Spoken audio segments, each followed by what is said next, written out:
ప్రేక్షకులకు అలాగే నూతన సంవత్సర శుభాకాంక్షలు తెలియజేస్తూ 31వ తారీఖున కొత్త ప్రభుత్వం కాంగ్రెస్ ప్రభుత్వం రావడం జరిగింది.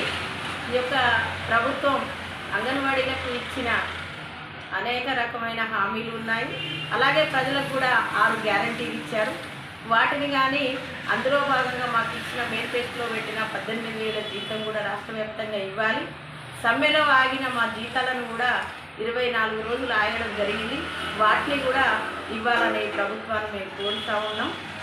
అలాగే అన్ని అంగన్వాడీలకు ఉండే సౌకర్యాలను అన్నిటిని కూడా ఈ ప్రభుత్వం ఇస్తుందనే మేము భావిస్తూ ఉన్నాం. మా తరఫున కూడా వాళ్ళకు మేము విజ్ఞప్తి చేస్తూ ఉన్నాం. అట్లాగే ప్రభుత్వ ఉద్యోగులుగా గుర్తిస్తుంది అనేది కూడా మేము ఆశపడతా ఉన్నాం. తప్పకుండా దాన్ని చేస్తుందని మేము భావిస్తూ ఉన్నాం.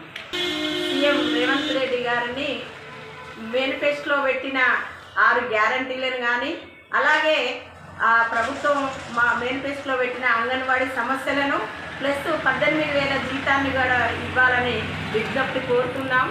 అలాగే అంగన్వాడీల కింద ఉన్న గిరిజనేతర పిల్లలు అనేక రకాలైన బడుగు బలహీన వర్గాల పిల్లలందరికీ కూడా బలమైన పౌష్టికాహారాన్ని అందిస్తారని, గత ప్రభుత్వాల కన్నా మెరుగైన విషయాలను మెరుగైన యొక్క సేవలను అందిస్తారని రేవంత్ రెడ్డి గారిని కూడా మేము విజ్ఞప్తి చేస్తాం.